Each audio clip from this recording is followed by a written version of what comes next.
Om Swastiastu. Salam buat sahabat semua. Admin mohon dukungan. Admin adakan simakrama khusus terkait ajaran Bhairava antara filosofi serta praktek Hindu di India dan Hindu di Bali, termasuk pada zaman pemerintahan Kertanegara di Singosari. Simakrama dilakukan untuk mendapatkan pencerahan. Apa benar isu ini penting? Ya, isu ini benar-benar penting. Sahabat admin, inilah ceritanya. Ya bro, aku kaget baca di laman Google bahwa praktik ritual penganut Bhairava Tantra untuk menambah wibawa raja atau penguasa pada zaman kerajaan Singosari, terutama pada saat Raja Kertanegara berkuasa, itu jadi ritual rutin. Ritual yang dilakukan untuk menyembah Bhairava sebagai manifestasi dewa sangat mencengangkan, diantaranya melakukan hubungan badan, terutama ritual Pancamakara Puja. Ritual ini seperti pesta sabu-sabu di zaman kini. Karena itu, simakrama akan mencari inti ajaran dan perbedaan ritual di India dan Bali. Inilah jalan ceritanya yang dibagi dalam subtema untuk memudahkan dalam transformasi informasi. Pertama, sesuai tatwa, ajaran Bhairava Tantra merupakan bentuk manifestasi Dewa Siwa yang secara fisiologis mengajarkan adalah kesadaran yang luas dan menyatukan diri dengan Yang Maha Kuasa, penerimaan kehidupan yang baik maupun yang buruk, pentingnya keseimbangan dan harmoni antara tubuh, pikiran, dan jiwa. Manusia sebagai bagian dari alam semesta memiliki energi dan kesadaran yang sama seperti halnya jagat raya. Alam semesta terdiri dari dua kekuatan, yaitu kekuatan cahaya dan kekuatan kegelapan. Manusia dilahirkan untuk melangkah ke arah pencerahan. Bhairava Tantra dapat mencapai tujuan tersebut. Secara filosofi, sekte Bhairava Tantra baik dan sejalan dengan pemujaan Dewa Siwa. Kedua, Bhairava merupakan perwujudan Dewa Siwa yang digambarkan mengerikan, kejam, dan berwujud raksasa. Bhairava merupakan dewa dari aliran Tantra yang merupakan gabungan dari kepercayaan Hindu dan Buddha.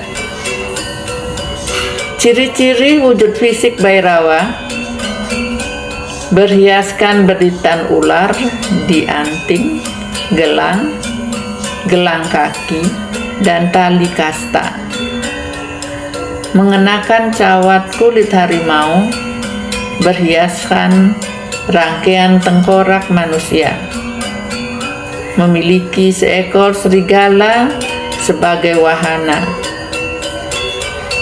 digambarkan sedang berdiri di atas mayat seorang pria dan memegang tengkorak manusia, serta mangkok berisi darah.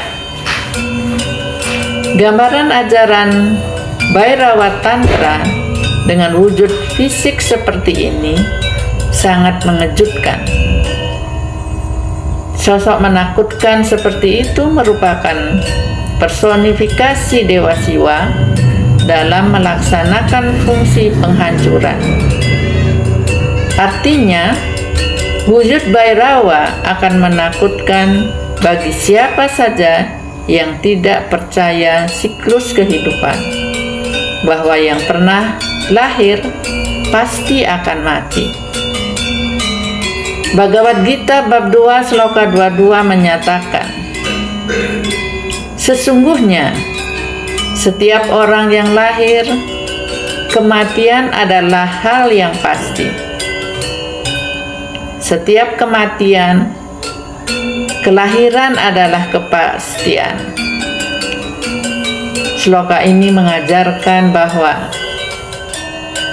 jangan mengambil sikap tidak bijaksana semata hanya melihat wujud fisiknya, karena bisa keliru. Sebaiknya jangan mengambil sikap tidak bijaksana, karena selain kekuasaan, maka apapun tindakan penguasa diikuti secara membabi buta, sebagaimana pelaksanaan ajaran Bhairava yang dilakukan Raja Kertanegara dan pengikutnya.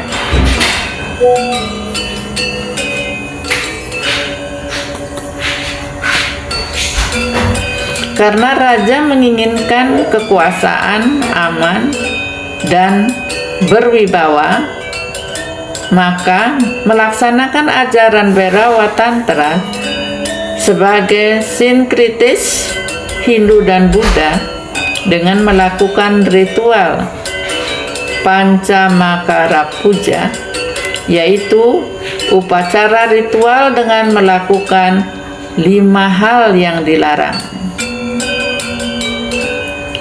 Bhagavad Gita bab 7 sloka 16 menyatakan, ada 4 macam orang saleh yang menyembahku: orang yang menderita, orang yang mengejar pengetahuan, orang yang mencari kekayaan, dan orang yang bijaksana. Sesuai sloka ini, kita bisa bertanya, untuk apa dilakukan sinkritisme ajaran Hindu dan Buddha dengan membentuk karakter baru yang berbeda nilai-nilai ajaran Hindu dan ajaran Buddha? Ketiga, ajaran Bhairava Tantra secara filosofi mengajarkan sifat kedewaan, karena yang dipuja adalah Dewa Siwa. Namun dalam praktek, demi kekuasaan dan kewibawaan, dipakai topeng. Kok bisa? Ya bisa. Bukankah praktek seperti ini telah berlangsung sejak zaman Dwapara Yoga? Tipuan Sengkuni pada kitab Purana Mahabharata dan tipuan Rawana pada kitab Purana Ramayana adalah contoh sekaligus mengingatkan pada umat manusia bahwa demi kekuasaan dan nafsunya akan ada tindakan ekstrim yang berlawanan dengan Dharma. Ajaran Bhairava Tantra pernah berkembang di elit politik Istana Raja Keraton Singosari untuk menjaga kewibawaan penguasa. Karena itu pasti ada perilaku menyimpang. Aneh tapi nyata kan? Bagaimana Bhairava Tantra yang bertentangan dengan ajaran Hindu dan ajaran Buddha dikatakan sebagai sinkritismenya. Bhagavad Gita bab 17 sloka 4 menyatakan, orang yang baik menyembah dewa-dewa, Raja Sika. Mereka yang bernafsu menyembah para yaksa dan raksasa, sedangkan yang lainnya yang bodoh menyembah Treta dan para buta.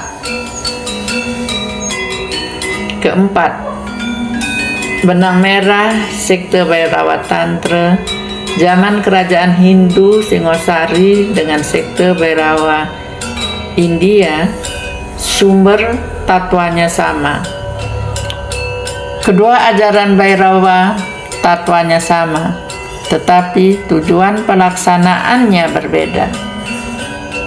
Sesuai karakter masyarakat, bahwa Hindu di India melakukan ritual dengan memadukan filsafat Weda dan tradisi masyarakat. Sedangkan pemuja di Jawa Bali menggunakan perpaduan antara filsafat Weda dan pengaruh Buddha.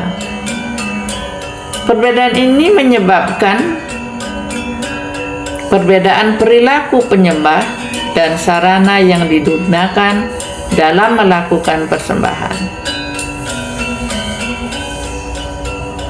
Bhagavad Gita bab 9 sloka 23 menyatakan, meskipun mereka berbakti pada dewa-dewa lain, asal mereka menyembahnya dengan kepercayaan, mereka juga beriadnya padaku, meskipun tidak menurut ketentuan yang sebenarnya.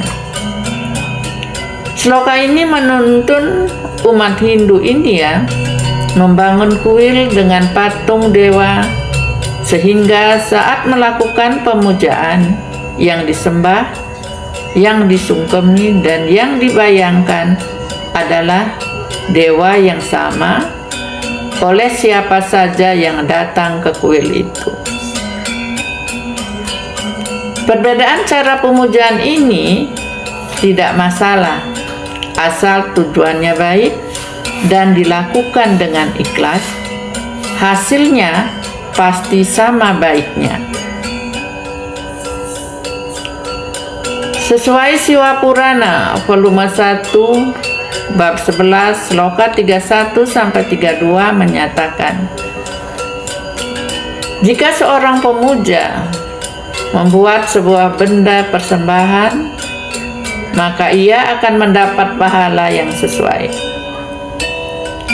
Dengan selalu mengitari patung lingam itu dan bersujud dengan penuh bakti, maka perlahan-lahan ia akan dibawa pada kesadaran siwa.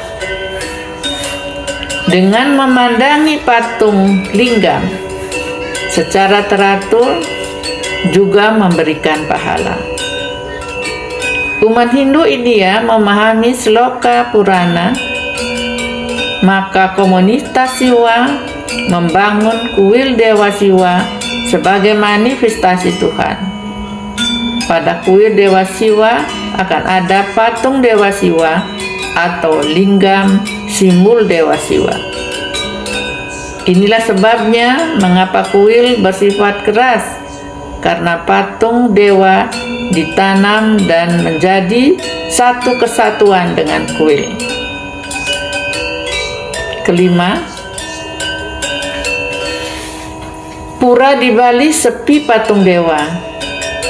Yang ada adalah simbolnya dalam wujud Dakshinalingga, Pratima atau arca, yang tidak diletakkan pada bangunan pura secara permanen. Cara ini tidak salah. Hal ini sesuai Bhagavad Gita bab 9 sloka 22 menyatakan, ia yang menyembahku memusatkan pikiran hanya padaku. Pada mereka yang selalu tekun, aku memberikan apa yang mereka butuhkan, dan memberikan perlindungan pada apa yang telah dimilikinya. Sesuai sloka ini, kuncinya pada penguasaan diri, sedangkan dewa dalam bentuk pratima atau siwalingam sebagai simbol. Jenis persembahan dalam wujud benda termuat pada Bhagavad Gita bab 9 sloka 26 menyatakan, siapapun yang dengan bakti mempersembahkan padaku daun, bunga, buah-buahan, atau air, persembahan yang didasari oleh cinta dan keluar dari hati yang suci, itu aku terima. Sesuai sloka ini, masyarakat Hindu India mempersembahkan buah-buahan, biji-bijian, bunga, dedaunan, dan kadang juga alkohol dalam wujud seutuhnya. Sedangkan masyarakat Hindu Bali mempersembahkan banyak benda seperti bunga, dupa, uang, beras, rokok, alkohol, dan coklat. Penyajiannya juga ditata dalam wujud yang berbeda dan fungsi yang berbeda, yang wujudnya terus berkembang. Ada perbedaan, tetapi tujuannya sama, yaitu menyembah Dewa Siwa dalam wujud Bhairava atau wujud yang akan memberikan hal baik bagi umat manusia. Keenam, sesuai Siwa Purana volume 1 bab 16 sloka 115 menyatakan, puja yang tulus dan penuh pengabdian pada Siwa akan membebaskan seseorang dari rangkaian kelahiran dan kematian, seperti 4 pahala itu akan didapatkan dengan memakai kalung rudraksa yang merupakan benda suci bagi Siwa, dan sedikit pahala bisa didapat dengan memakai abu suci di dahi. 3/4 dari pahala itu bisa didapatkan dengan mengucapkan mantra suci beliau, maka seseorang akan menjadi pemuja penuh pahala oleh puja yang dilakukannya. Orang yang memuja Siwa Lingga dan juga memuja penyembah telah maju akan mencapai pembebasan. Ajaran Bhairava Tantra pernah berkembang di era politik keraton untuk menjaga kewibawaan penguasa. Aneh tapi nyata, bagaimana Bhairava Tantra yang bersumber dari perpaduan ajaran agama Hindu dan Buddha yang jelas mengajarkan kebenaran moral dan etika, tiba-tiba menjadi ajaran yang sesat. Bhagavad Gita bab 17 sloka 5 dan 6 menyatakan, mereka yang suka dipuji-puji dan sombong, yang terdorong oleh kekuatan keinginan dan nafsu, yang melakukan tapa yang keras, yang melewati batas pada dirinya, tapa yang tidak disebutkan di dalam sastra, serta karena bodohnya menyiksa unsur-unsur baik yang ada dalam dirinya, termasuk juga aku yang menetap di dalam badannya. Ketahuilah, mereka ini dipastikan sebagai sifat setan. Ketujuh, pemujaan Siwa Hindu di Bali menggunakan simbol lain. Namun demikian, bagi penyembah Siwa di India atau di Bali, sumber perbedaan yang akan menjadikan penyebab Siwa dalam perwujudan Bhairawa berbeda cara, sarana dan hasil, yaitu pada tujuannya. Bhagavad Gita bab 17 sloka 4 menyatakan, orang yang baik menyembah Dewa Reba, Raja Sika. Mereka yang bernafsu menyembah para yaksa dan raksasa, sedangkan yang lainnya yang bodoh menyembah Pruta dan para buta. Sesuai sloka ini menunjukkan bahwa sekte Bhairawa di zaman kerajaan Singosari yang dipersepsikan sebagai sekte sesat karena yang disembah Siwa dalam manifestasi raksasa dan Perta, sedangkan sekte Bhairawa di India sembah kepada dewa dalam wujud dewa. Ini sejalan dengan Rig Veda bab 10 sloka 25 ayat 1. Berikanlah kami pikiran yang baik dan bahagia, berikanlah kami keterampilan dan pengetahuan. Semoga kami dalam persahabatan-Mu merasa bahagia, ya Tuhan, seperti sapi di padang rumput, Engkau yang Maha Agung. Kedelapan, fakta saat ini bahwa ada ritual keagamaan di Bali yang masih mempersembahkan alkohol, daging, dan darah hewan sebagai sarana ritual dan menyembah Durga adalah bukti masyarakat Hindu Bali menjalankan aspek-aspek ajaran Bhairawa Tantra sebagaimana raja-raja feodal di Pulau Jawa pada masa silam.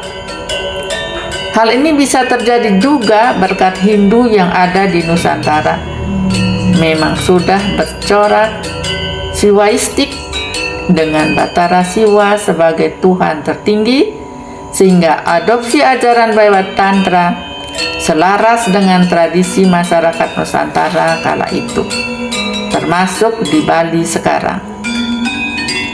Ritual seperti itu sesuai tatwa, bukan untuk diri sendiri, untuk mencari pembenaran, tetapi pada Brahman dalam manifestasi Dewi Durga dalam perwujudan kekuatan buta. Bhagavad Gita bab 9 sloka 25 menyatakan, penyembah dewa-dewa akan pergi pada dewa-dewa, penyembah leluhur akan pergi ke leluhur, membuat yadnya pada buta pergi pada buta, dan mereka yang beryadnya padaku akan datang padaku. Sloka ini sejalan dengan tujuan 5 yadnya yang kita lakukan yang disebut pancayadnya.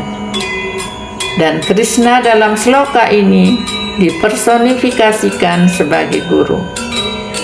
Rahayu, semoga dicerahkan Brahman. Demikianlah simak rama awal ajaran Bhairawa Tantra sesuai tatwa dan ajaran Bhairawa berdasarkan kepentingan nafsu. Karena itu, bila ingin selamat dalam kehidupan di zaman Kali Yoga dengan dana atau karma sebagai kekuatan utama, maka yang terbaik adalah keselarasan pikiran, perkataan, dan perbuatan. Sesuai Bhagavad Gita bab 9 sloka 27 menyatakan, apapun kau perbuat, apapun kau makan, apapun kau persembahkan, apapun kau berikan, apapun pertapaan kau lakukan, laksanakanlah itu sebagai persembahan pada Brahman. Rahayu semua. Semoga Brahman memberkati dengan pencerahan. Om Santi, Santi, Santi. Om